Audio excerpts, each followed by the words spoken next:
Hello.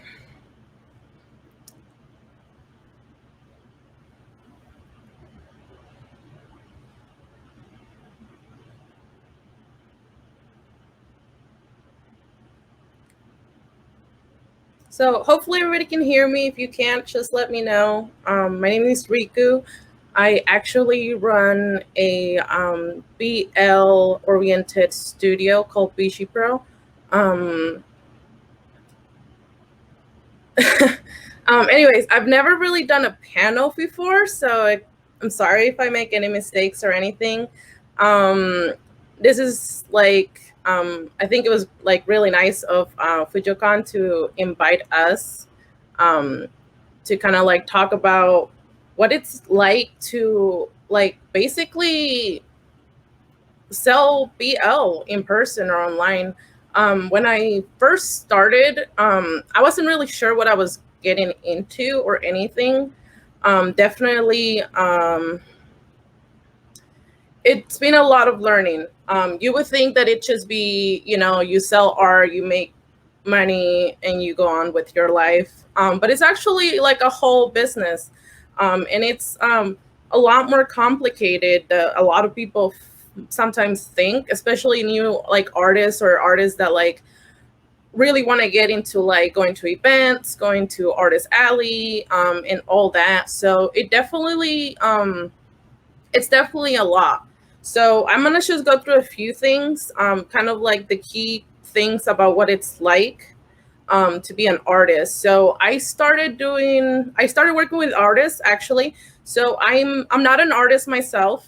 I'm actually a creator and an author, and also a graphic designer. So I create like anything that's our fan art that's within our studio or original stuff. Like I've designed it and everything, and I've actually collaborated with international artists. One of the big title artists that I've been with is Kuso Taisa. She's been working with me for like 6 years. And then I recently started working with another international artist named Chi, and they're all linked in our Facebook, so you can check out their art and everything. They're amazing. So, first of all, one big thing to remember is being an artist doesn't always just means you draw, you print, you sell. There's a lot of process that goes into that. For example, let's say you want to be an artist alley. So it's always the best thing that I will always advise people is start with the smallest con you can, because it is very overwhelming. And like a lot of people don't think that it is, but it actually is a lot. Um, for example, I would suggest a convention near your area that it's like maybe local and stuff, just because you kind of test out like how does your work sell, like what are people interested in.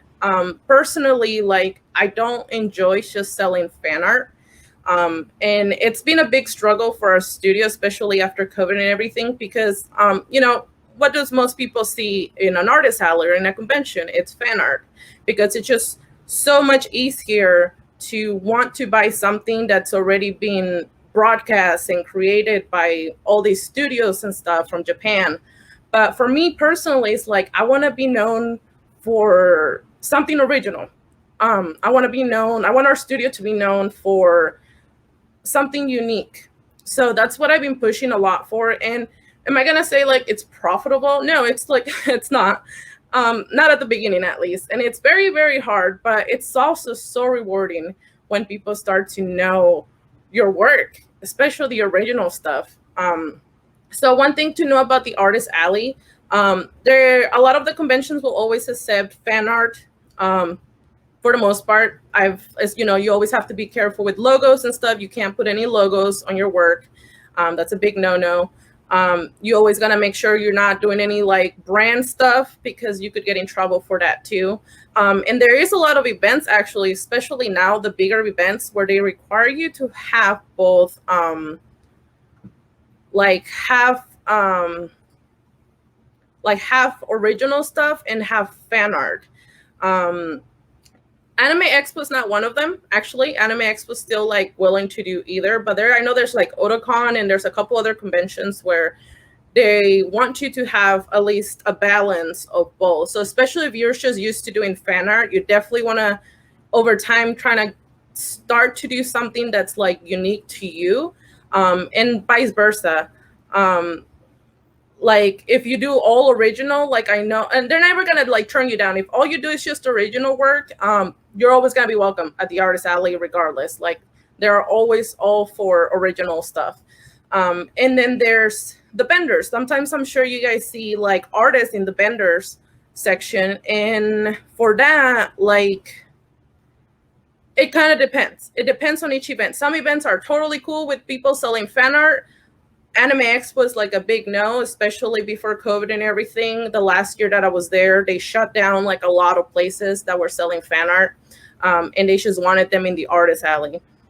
So it just really depends. Like Funimation has been hitting hard with fan art and everything. So it's definitely like, we don't know after COVID, like, are the rules gonna change, or is Funimation gonna like be fine with people selling fan art, or like actual like vendors and everything? So that's like another big thing you need to consider, or at least find information about that event before you commit yourself 100% on your stuff. Yeah, Funimation is getting really strict with copyright right now. We've had, I'm not gonna lie to you, there was at least 10 booths shut down at Anime Expo the year before COVID, and it was sad. It was sad, but like I also understand, like they want to make more money, and in order to make more money, you kind of have to shut down the places that are, basically making money out of their copyright. The other thing to remember too is when you're an artist, you have to remember that there's sales tax involved. There's sales permits you have to have. Not just, honestly, not just vendors have seller permits and have to pay taxes. Artists have to as well. And that's one thing that like I didn't know before. Like this was many, many years ago till I figured out. And with every event, you have to get permits for every event when you're an artist. Like it's not like one license covers everything. No, every single event you have to get one. Every state has a different thing going on. So yeah, it's a lot more to it than just like, oh, I'm gonna make art, print it, sell it. Of course, online it's super easy. I think it's super easier online because all you have is like, you have your product, you have your sales permit, you pay your taxes quarterly and everything with whatever state you're on, or yearly, depends on where you live. Like for example, I'm here in the Bay Area in California. My sales tax are due every quarter. And then like you can also do like sell permits where like you do a permit only per event, and then I would like pay my taxes like a week after the event, and go through all that and everything. So yeah, it's just a lot. It's a lot to like paperwork stuff that you like don't realize. Another thing you have to have like an actual business involved. Like you actually have to register with your state and have like a business, because like they could like fine you for all these things. So it's saying like, oh, you're making money, why aren't you paying the state and stuff? So it goes through a lot of steps of becoming an artist. And but it's definitely not something that I would tell you to get discouraged by, but definitely learn about it, especially from your state or like your city, wherever you are. Another thing is, let's talk about merchandise. Let's say you have your license, your permits, you have conventions you want to go to, you have stuff that you have merchandise from, like you want to sell and everything. Well, you want to make sure that your provider, which is usually going to be a Chinese company for the most part. Like I personally have all my stuff printed through Woke Race. They're really big. And I've never been like, I've always been very happy with the product and like everything. Of course, there's sometimes there are gonna be like little mistakes and stuff. So I always like to do sample printing before I do like mass printing. Or unless usually you work with a specific agent and then you like become really like that you work together well, and then they kind of just know what you like, and they always make sure that they're giving you the right product. Give me one quick second. My cat's yelling at me. Hold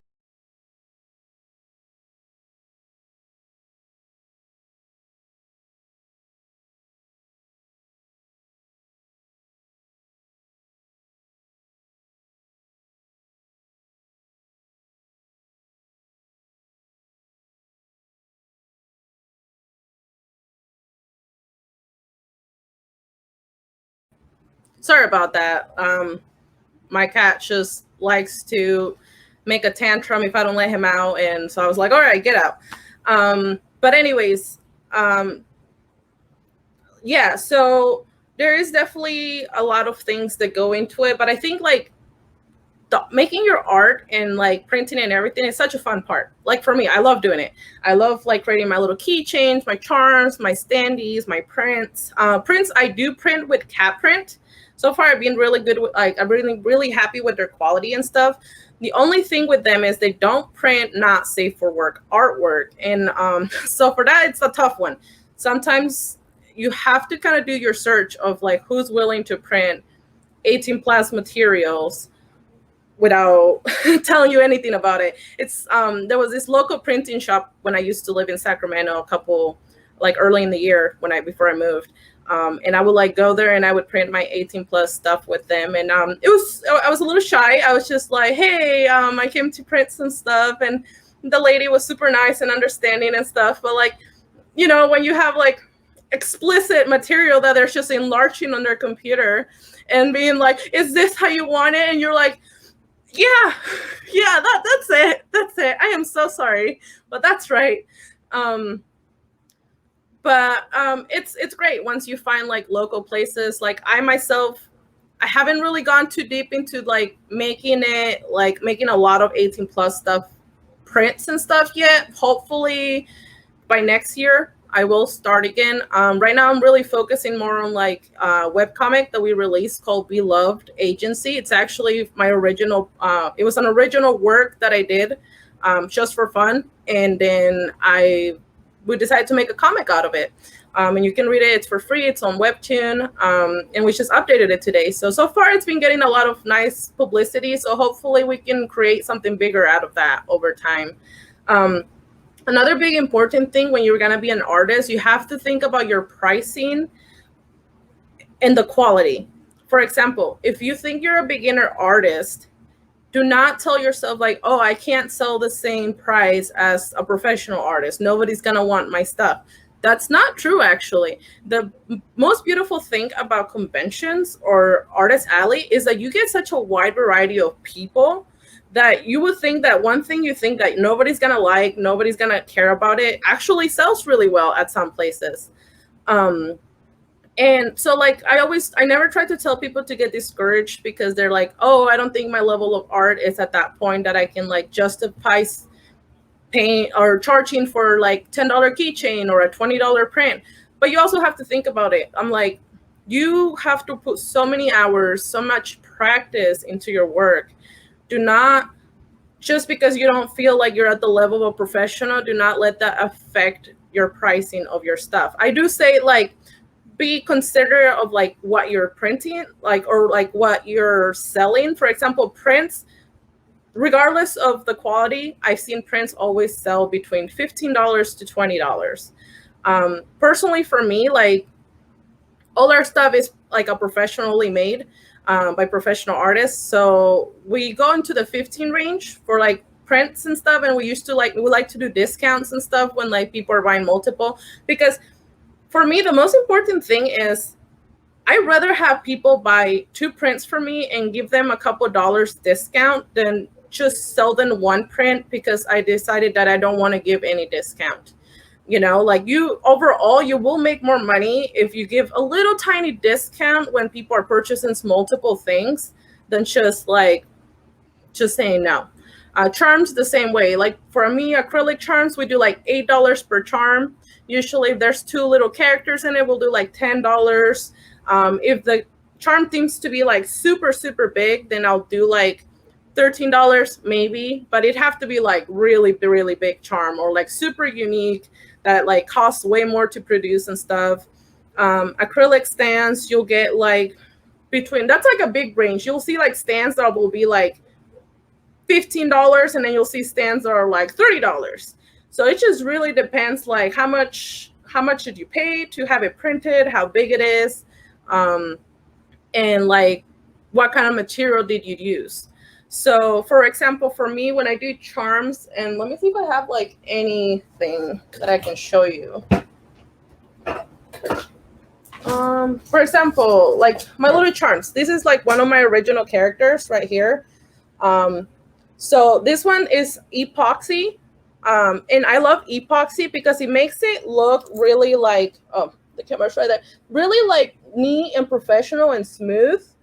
And then like we'll do like our little like logo in the back. So this is an original product. So that's why I have the copyright.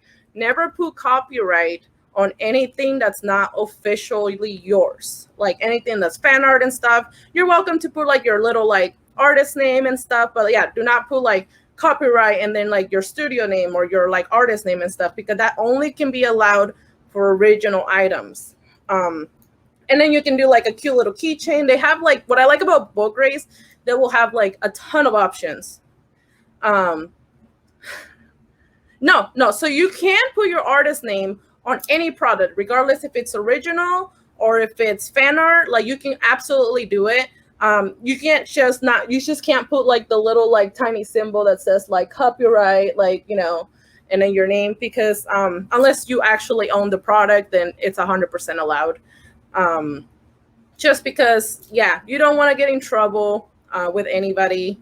And then it just makes it easier. But also it's nice to put like your name somewhere in your print or behind your charm or anything, because then people can find you. Sometimes you'll run out of business cards. I do that. I do it all the time. I'm actually going to start doing QR codes instead. So people,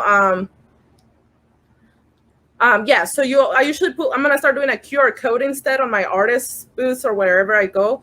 So people, now that everybody usually has phones, they can just grab my site and all my information, because you will go through business cards so quickly. And it's like business cards add up, especially if you're just starting out. You want to keep the cost of your printing as low as you can, because it does get really expensive. I printed quite a bit of merchandise, of course, before COVID happened and everything, because I had like all these events lined up, and that was like $1,000+ easy. And then like same with like prints, like our paper, like you would think that don't like add up, but that does add up quite a bit too, especially if you're only doing like 20 prints for one image, 20 prints for another image. So you definitely, like, the nice thing about it is you can always ask for quotes. So that's another thing I like for book race, or you can even go to their website or anything. You can quote, okay, I want 100 of these charms. How much is it going to be? How much is it going to cost? And it kind of really also tells you, okay, so I bought this for, let's say, $3. Okay, well, I need to make sure that, you know, the ship is involved and taxes is going to involve. So I'm going to sell it for $8. And, you know, you still make yourself a little bit of a profit and stuff, but you also don't want to be that artist that like overprices everything. Unless you're like, you know, if you become great and big and stuff, definitely like price your stuff higher. That means that if it's supply and demand, you know, if your art is doing so well and so many people want it, don't be afraid to be like, okay, my prints are $20, or like my charms are $15. Because pricing, it just really depends on what it is. Little postcards, I'll usually do like, I want to say like $6, and like a postcard like this, which is one of the postcards that I printed from one of my original arts, I will sell this for like $6. I've seen people sell something similar to this for like $8 or $10 or more. And it just really depends on like for me, like, yes, I do want to make a profit. Obviously, like I've invested so much time and effort and everything. Like you always want to make sure, you know, especially if you want to be a full-time artist and you're trying to survive of being an artist, like, yeah, you can't put yourself too low either.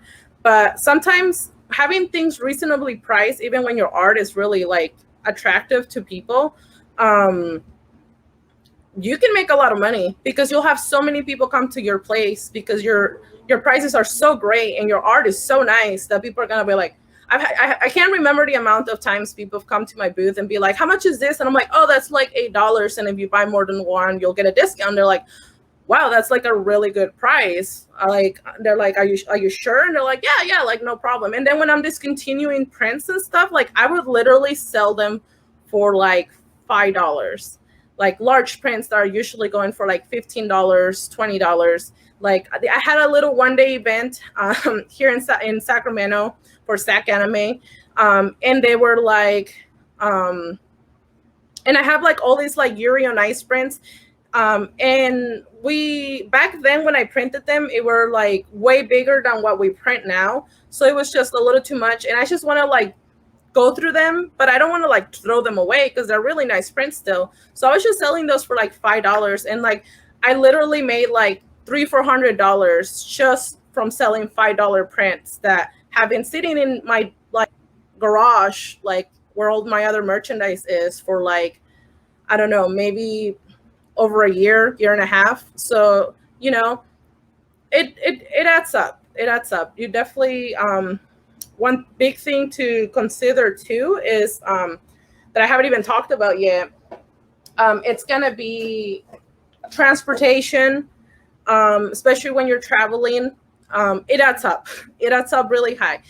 So the best thing that I can do is go with a group of friends or go with people you like really trust, and like cut that cost of like the plane. Well, plane ticket you can't do anything about, but like if you're not that far, then you can just drive there. If it is far that you need to take a plane, then make sure you like stay with a group of people that you trust and like split that cost of the hotel or the Airbnb or whatever you decide, because traveling will eat up all your profits like really fast, especially if you're just starting out. So that's why I always tell people like to put yourself out there one step at a time, especially if you've never done art before. Like, you know, do a few local conventions here and there, maybe the one that's the next state, you know, or anything, depending on where you are. You don't have to feel like you have to go and try to hit the biggest conventions as you can.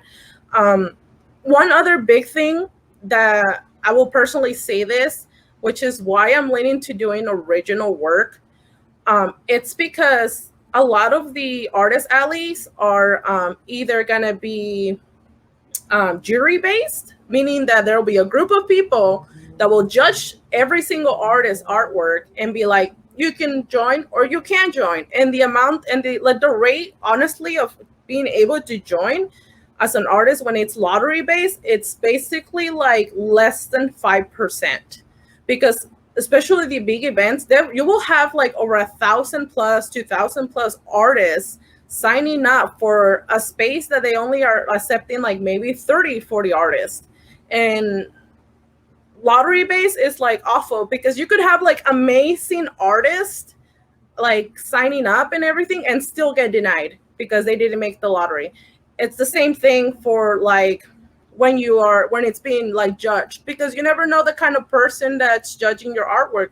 Maybe it's not their style, so they're like no, or like maybe it's like not what they're into, so they're like no. There are so many reasons why you can be denied. Like it's not always because like your art is not good. It's not always because you're not professional. Like it's just really varies a lot. So the biggest reason I'm going into pushing original work is because you can sign up at any convention, regardless of how big or small it is, under vendors section and get a table there and sell all your work as long as it's original, or unless they allow fan art. Some of the places that will 100% support fan art is like SAC Anime, Komoricon. No, not really. They stopped doing that unless it's original stuff. Anime Expo, it's a hard no. They will never, ever let you sell fan art there. If you do see fan art, trust me, it's going to get shut down. They've been getting really hard on that. Fanime. So Fanime is a weird one. Like they say no, but then you see it and you're just confused because you're like, okay, you said you can't have fan art, but then you see other people that like somehow got away with it. So I feel like everything's just kind of up in the air of like, it's like a big gray area that sometimes you get. But if you strictly stick to original stuff, they can't deny you from getting a booth, because you are literally representing something that like it's not copyrighted by anyone else. So if you're really confident, you can sometimes even split like the booth with like another artist and just kind of cut that cost if you're both doing original stuff. Because it's a great advertisement.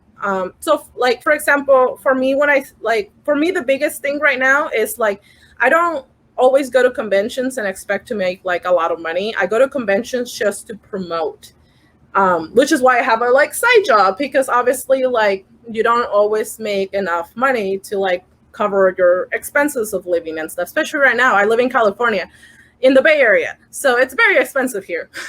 So what I like to do is I like to go to events at least just to show off what we do, just to show off like what what they can find in our website and stuff. The difference between selling at cons versus online. So online you have to be very like you have to push updates. You have to be updating like every few days. You have to be showing like work in progresses. You have to constantly be updating in order to gain those followers, in order to gain like people buying from you. And don't get me wrong, there's like some amazing artists over the like that I've known and that I've talked to who just keep pushing like their art every like few days, and like they make a lot of money and they make really good sales and everything. But of course a lot of it is fan art, because what's going to be the easiest thing to sell? Fan art. And even for me, when people have asked me like, are you going to continue doing fan art and this and that, and I'm like, yes, like we'll probably release some fan art. Like we might do some Jujutsu Kaisen for like when conventions come back next year, maybe a couple of things of Genshin, but I'm definitely trying to stay away from like just, going through that. And there's nothing wrong. I just want to say that right now. There's absolutely nothing wrong starting your artist section or your art with fan art. It's actually great practice. I did a lot of fan art myself before for like maybe 4 years or so before I started to try to do something original and new. So it's a great way to start and just to be known, like, hey, this is my art. Like I draw these little cute characters and stuff. And then same thing for when you have an online store though, you have to pay taxes. So you have to charge taxes, or you can include the taxes within your merchandise and the pricing. But taxes you can't get away from, unfortunately, especially if you live in America. Like if you don't pay taxes, they will like find any way to like just charge you and like fine you and like all this stuff. So I definitely want to like make sure that like, if you are making a lot of money, pay your taxes. Like if you're making like $100 maybe every other month, or like less than $1,000 a month, like they're not gonna like, you're not gonna have them knocking on your door and asking like, hey, have you paid your taxes? But if you start making a lot of money, absolutely. Like there's some events that where we started like in August, right before COVID, and we had this event that we did for our very first like official BishiePro event, and like we made over $5,000 in those 3 days. It was actually at KuroNekoCon at Spokane, and I was like amazed. I actually didn't expect to hit that kind of money for a 3-day event in Spokane, Washington, which is like 3 hours from Seattle. But I had my seller's permit and everything, so I paid off like what I had to pay in taxes and all that, paid off like any other expenses of traveling and everything. But yeah, it's definitely something. So for your taxes, it's gonna be okay. So for example, let's say I'm gonna go for California because this is where I live, but I have lived in Oregon as well. So in Oregon, you don't pay taxes. It's amazing. You don't have to pay taxes if you're selling within the state. Now, if you're going out of state, then you have to get, like, let's say you're coming to California, then you got into Anime Expo. So they're going to ask you that you need to get your license, like a seller's permit, which is completely free. And you have to fill out all your information and everything. It's going to ask you for an EIN number. And the EIN number is basically a number that it's given to you when you officially create an LLC business with the state. And then that's your number where you can put it on everything you need in order to like pay your taxes here in California. Every business has an EIN number, but not every state charges taxes the same. So basically, sometimes you have to do like their login or like find information for that state. Like I've sold in Texas, had to get a different seller's permit for there. I sold in Washington. You have to get like another seller's permit with them. But the nice thing about Washington is that their seller's permit lasts for like a whole year. So if you make any sales through that year, you can still use the same permit to make to pay your taxes. Now, while in California, you have to, like, if you get permits, like, they're limited, so you constantly have to open a new one for every single event, because they're only going to charge you taxes for the time frame of the event. They're not going to be charging you taxes for, like, just for the whole year or anything. So yeah, like, definitely, it's definitely a lot of legal paperwork you have to search. The best thing that I can advise is make an LLC business, just because it's the easiest. It's the most affordable one, and it's like good because it would just be you as a person, like, creating your works and stuff, and then you can, like, pay your taxes through that and stuff. So that's kind of like my biggest suggestion. But one thing I always tell people is, like, do your research for sure. Like, even if you just type California taxes, or like Oregon taxes, or like how to make like a business and stuff, identity and all that. But yeah, LLC is what I have. I don't think I would ever switch to anything else. That way, if anything bad happens, the one responsible is going to be the business and not yourself. So you're not liable for whatever happens in the business. So that's definitely one big thing that I definitely suggest making. If you decide that you really want to do this as a full-time thing. And yeah, you learn all the time and stuff. Of course, like, if you're like, I've had an artist at this last event when they were like asking me, like, hey, like, this is my first con and everything, like, can I message you if I have any questions, like, about like other things and stuff? And I was like, yeah, for sure, absolutely. Like, if somehow I can answer them, or if I can, like, at least send you the link of the resource of where I found my information, like, it's always nice. It's one thing that I also did when I first started is I went to other artists. I tried to get Discords where other artists would join. I'd be like, hey, where do you print your stuff? Like, hey, how did you get your permits and stuff? Like, I did a lot of like personal search to learn about all the stuff that I know now. But sometimes it's always nice having that person you can just be like, hey, I'm sorry to bother you. I know you've been doing this for a while. Is it okay if I can ask you a couple questions? Because I want to start as an artist, so I want to do some printing, or I'm looking for resources for, you know, where I could print mouse pads or something. So it's always like nice to have connections. I won't say that I'm like super close with a lot of people when I got conventions and stuff, but I do know a lot of people, both vendors and artists, that I could literally just message at any time and be like, hey, I noticed you sold this one, let's say this print that had like holographic on it. Like, where did you get it? Do you mind sending me the link so I can order some myself? And they'll be like, yeah, absolutely, and stuff. There's some artists, don't get me wrong, there's some artists where they're like, will not want to tell you where they bought their stuff, or like who they printed with, or any, and I've run into that like many times. And like, personally for me, like, I don't care if you all print from Bow Grace. I don't care which Chinese supplier you went through. Like, you know, you're just trying to like make your own merchandise. There's nothing wrong with that. Yeah, YaoiCon has been one to disappear. Sad times. Hopefully they'll come back, or hopefully another convention will take over and stuff, because it was just, I was there for like 5 years, and it was amazing. It was like I probably like the most fun convention that I've ever attended outside of Anime Expo. And then for Anime Expo, like, if you can get into Anime Expo, because so if you want to be in Anime Expo, how their artist alley is set is it's not set by lottery, it's not set by judging.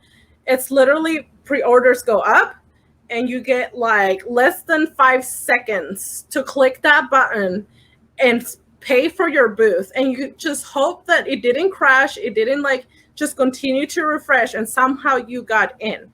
That's how hard it is to get an Anime Expo. The last year before like COVID happened and everything, their booth sold within 5 seconds. And somehow I was lucky and I got one of them that I've never before got. And yeah, we're set for being at Anime Expo whenever it comes back, hopefully. So yeah, it's a really, really hard convention to get to. But if you can get into it, They don't care if you're a beginner artist or a professional artist. Like, they don't care any about that. If you got a booth there, you are set to like make a lot of money regardless of your art quality, and you are set to advertise so hard because you will have 100,000 plus attendees passing through your booth. Of course, I'm not sure with like COVID regulations and everything, like they might have to separate booths and stuff. For example, the last event that I came to, they had to do like 6 feet apart booths in Artist Alley. I'm not gonna lie to you, that's the very first time in my life that I've ever been in an Artist Alley and had like space to breathe. Because usually artists, I'm sure if you've gone to a convention and stuff, we're all like packed like little sardines. And like every time you need to go to the bathroom or pee or anything, you're like, excuse me, coming through. I'm sorry. As you're like just trying to wiggle your way out. So if you end up in the middle booths, it's the worst. Just hold it and like bring your snacks and water, because you're gonna be stuck there for 8 hours, because it's a nightmare sometimes trying to get out. But who knows, with all the regulations and stuff with COVID, like they're gonna have to make space and stuff. So that might be a little bit nice for artists, be able to like breathe and stuff. And yeah, no, like I'm not gonna lie to you, I was not an artist on whatever year before COVID, 2019 year. I was there helping another booth, but I wasn't in the Artist Alley, and I was like, I have a time for taking a break. I'm gonna go check out the Artist Alley because like I have some free time. I walked in there for like 10 seconds. No, I'm not gonna lie, maybe like 10 minutes. And I walked right out. It was so crowded, so hot. Like people would move like little penguins, because like you can't like go any faster. And I just had to get out. I was starting to feel like claustrophobic and stuff. And I was like, no, I need to get out of here. I couldn't do it. But it's still fun. Don't get me wrong. I still love conventions. I've been doing conventions since I was 16 years old. And I can tell you it's been over 10 years.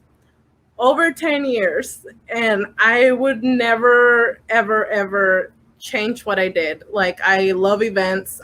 Before COVID happened and everything, conventions was my full-time job. I love traveling. I love meeting people. Like, there's nothing more fun than talking to like people that like your work, or like talking to artists that you love and you've seen before online, but you never thought before you would meet them. And then you do get to meet them, and it's like an amazing experience. One person that I met in person multiple times was Gyros. I am so sorry if I'm misspelling their name, but they're super big. They were firstly known for Yuri on Ice. And they got super big, so I met them before they got really big and stuff. So it was amazing, wonderful person and everything. But like, you get to meet people that like make it really big on time, like over time, and then you're like, oh, I met them in person. So that's also kind of cool. Yes, they're amazing. They did like this sketch for me for Yuri on Ice and for my name and everything, and wonderful person, beautiful artwork, like everybody loves them. So yeah, no, it's great. It's great when you get to meet people that you like are big fans of yourself. So I will stop talking for a second, and instead I'll let you guys ask me any questions that you like from anything that I talked about, like maybe things that you're maybe a little bit more clarification, or like maybe you're a little bit confused about something and maybe I just need to like clarify a little bit more for you.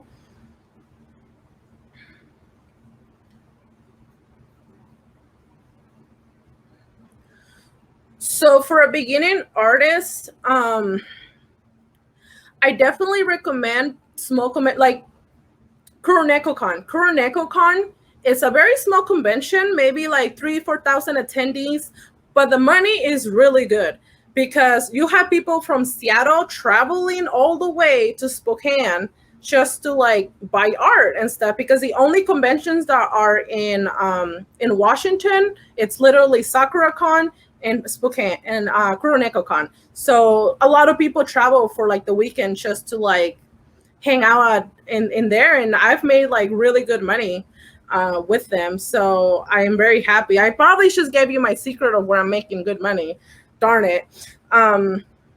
Another one would be like SAC Anime.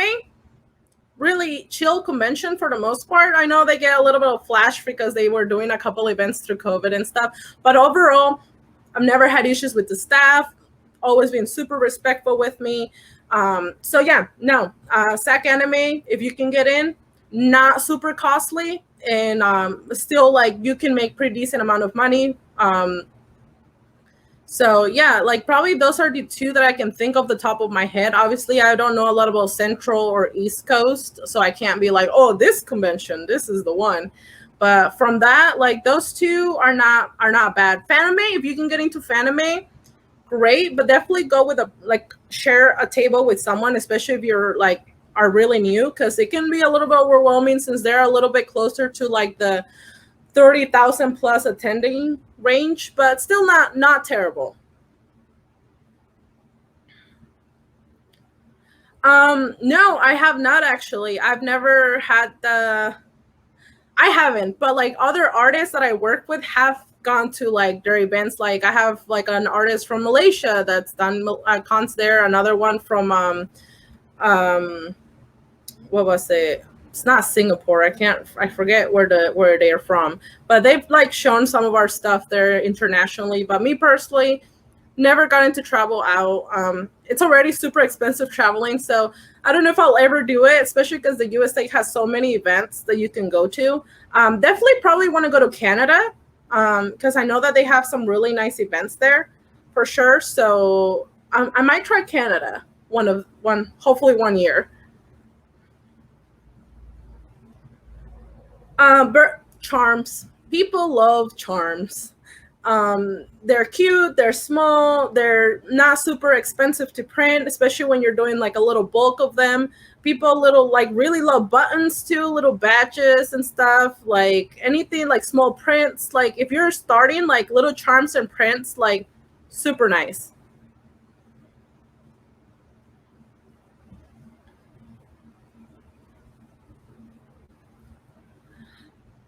Giveaways. Best thing that's ever worked for me, giveaways. Do not be afraid to give your stuff for free, especially if you're small or if you're not very well known. I know it costs a little bit, because of the shipping and the printing, and you're not making absolutely nothing of it. But giveaways is the best thing to just bring people into your into your social media, and then be like, oh wow, yeah, I really like their artwork.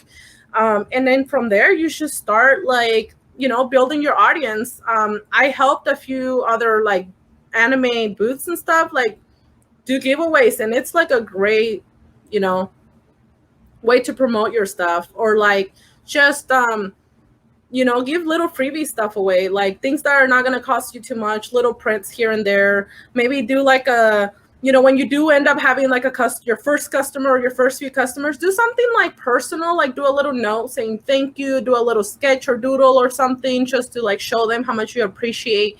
Because one thing we forget is every single person that buys from you and follows you makes a huge difference. Remember, you have to start at one, and from one it can turn into 1,000, it can turn into 2,000, 100,000. So never cut yourself short.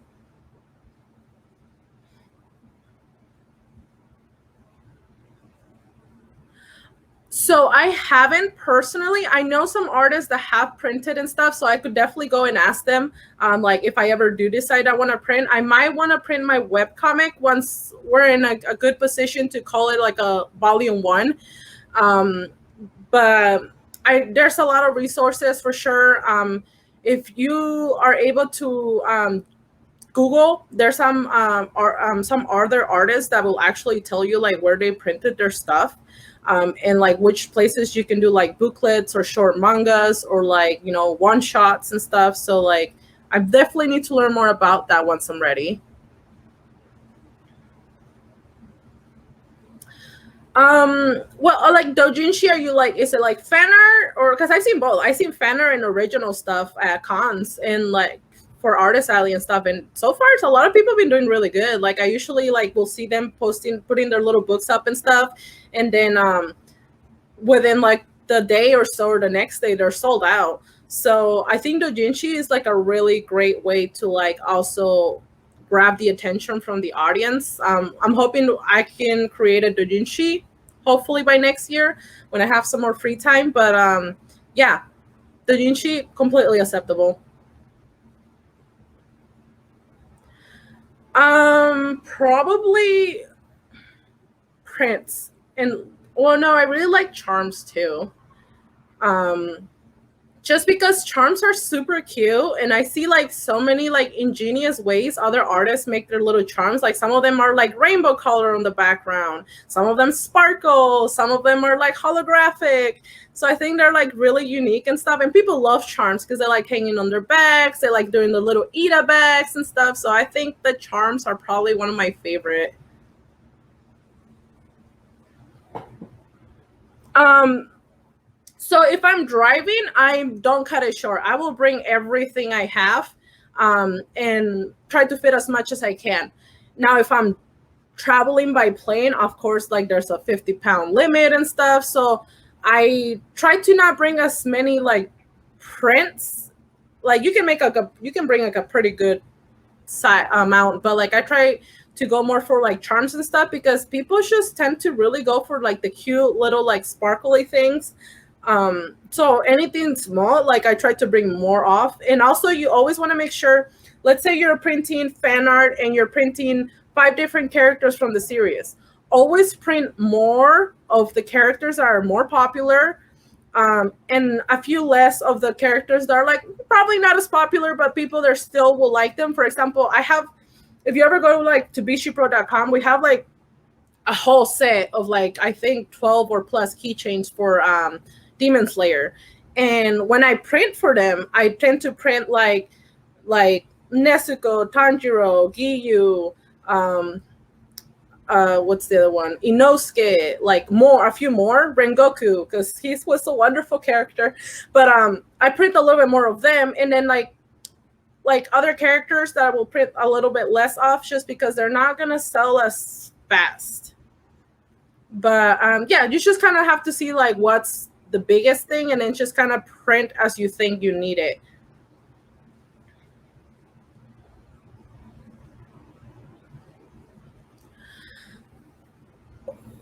Uh, so in a regular year, I was doing like 16 conventions a year before COVID, like minimum 16 to 20 conventions. And it does become very overwhelming after a while because I mean, you love it when you get there, it's a blast and everything, and then by the time you're done, you're just like, I just want to go home. Why did I do this? But I love it. It's great. I love traveling. I don't think I'd ever want to do anything else besides conventions if I could, of course.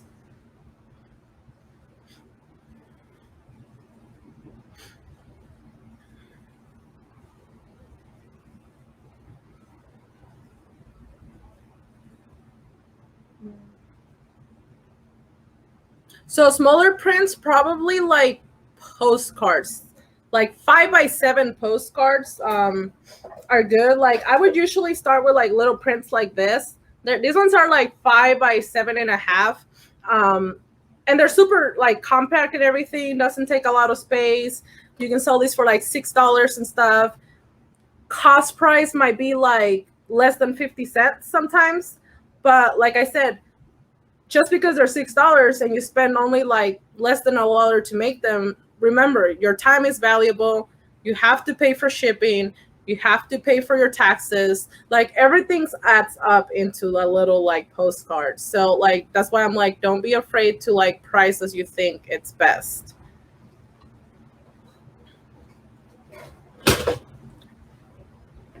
Also, one thing I will say that I didn't say, if you're going to like a really big event, like let's say you got into Anime Expo, mark up your stuff by a couple dollars. So this little $8 charm, at least, if it's like a popular fan art character, especially, at least 12 bucks, $10. Just because first you can't print a lot, obviously, because there's always gonna be regulations of like fan art and stuff, how much you can print and stuff. and that stuff will just fly off the shelf. So you want to definitely make the cost for being there at a big event. Remember, the bigger the event, the more expensive it is to be there. And if you're like a really local convention, like for example, I was at here at the Roseville one day event. It was like a 7-hour open.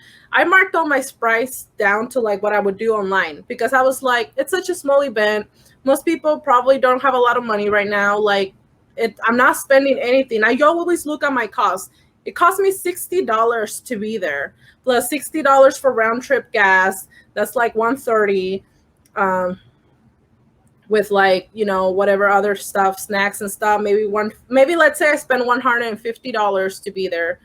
But I came back and I made like almost $900 out of that. I say that was pretty good, even thought I wasn't like overpricing any of my stuff. And there was a lot of artists and vendors there. So honestly, I'm not gonna lie to you, what did really good for me was Demon Slayer. So thank you, movie. Definitely a lot of Rengoku merchandise went.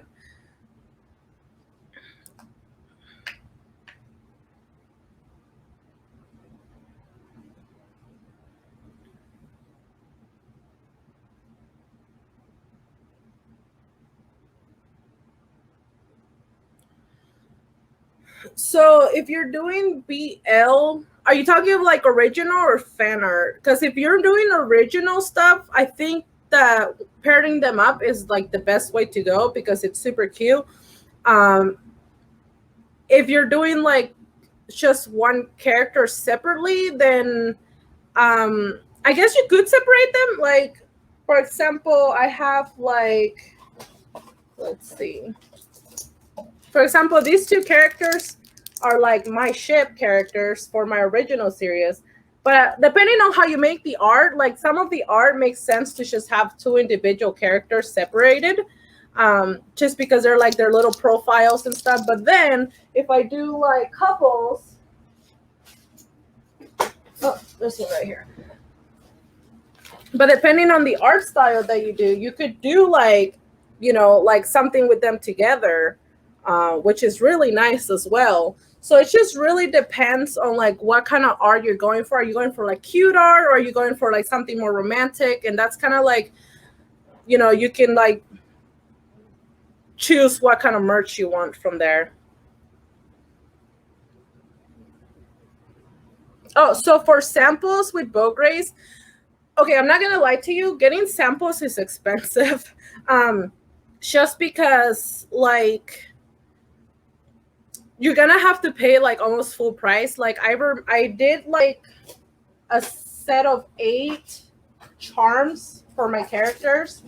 I did like 8 of them only, like 8 of these little ones. I did like one of like 2 of each character of these, and that came up to like probably like $30 or more, and that didn't include like shipping or anything.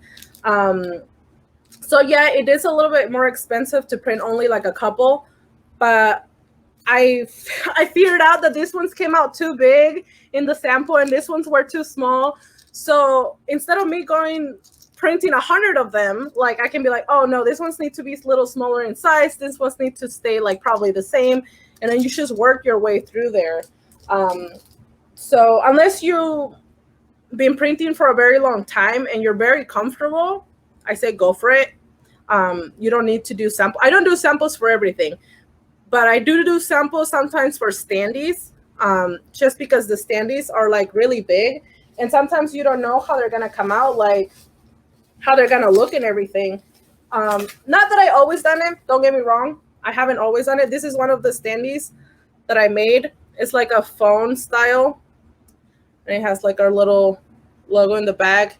This one is a golden edge, so it has gold around the edge, and I made it look like a phone, so it could just feel like you have like a little phone stand, literally, and then you get your little base and everything. And do know that when you do standees, this is one price, and adding the standees another price. So you have to think about that. The standee, not super expensive, usually like $1 something, and then this one will be like a couple dollars, which is why you see standees sometimes being super expensive, is because these are really expensive to print. Sometimes you'll end up printing like you'll end up spending like $8 or more for a standee, especially if like they're like really, really big.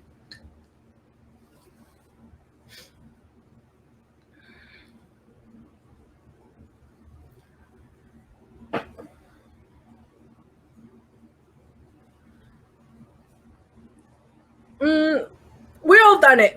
I'm gonna be 100% honest with you.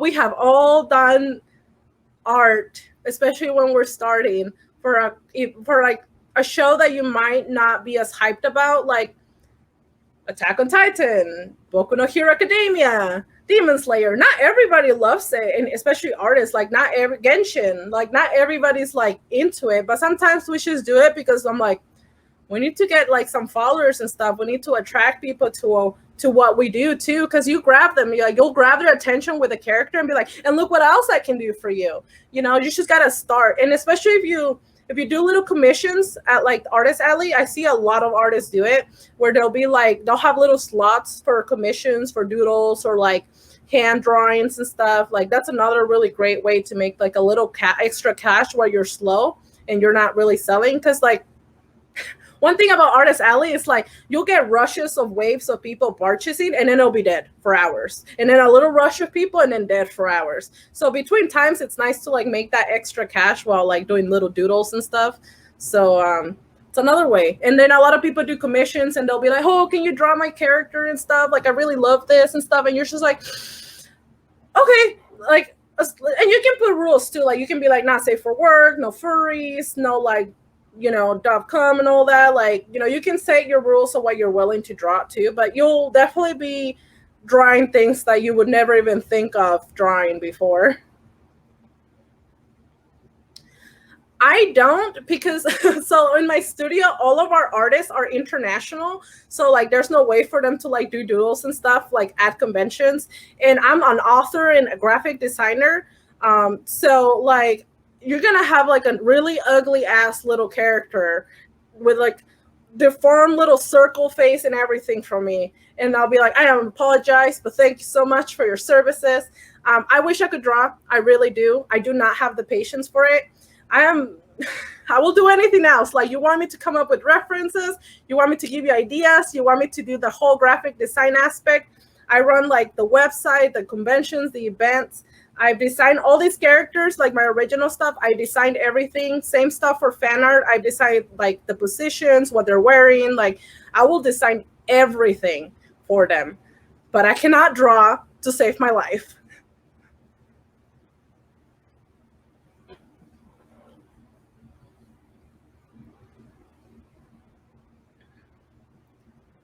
Oh, yes, I do. Yeah, I think Fujo Conscious shared it. BishiePro.com, super simple to find. We actually, what's funny though? Like, I actually made like a really cute little box with them. Because someday, I hope that my little web comic is gonna hit, and people are gonna want little boxes. Okay, like they'll open it up and be like, "Please support us." But you gotta start. You just gotta put yourself out there. Don't be afraid of trying new things. There'll be many things you'll try and it will not sell, or it might sell like a couple, and then like the little box has like another one little bit inside and everything.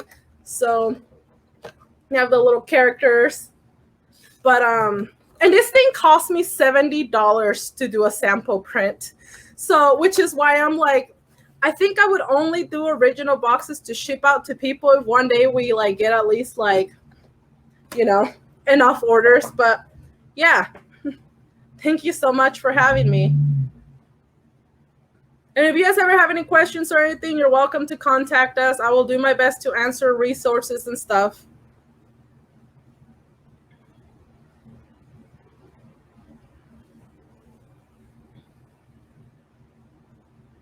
Thank you guys. I hope you guys enjoy the rest of the event. There's still tomorrow. Make sure you check all the artists. Everybody's super wonderful, so talented. And like, if you want to do art one day, don't give up. Continue practicing. Create little things. Just keep going. Like it is possible to get there.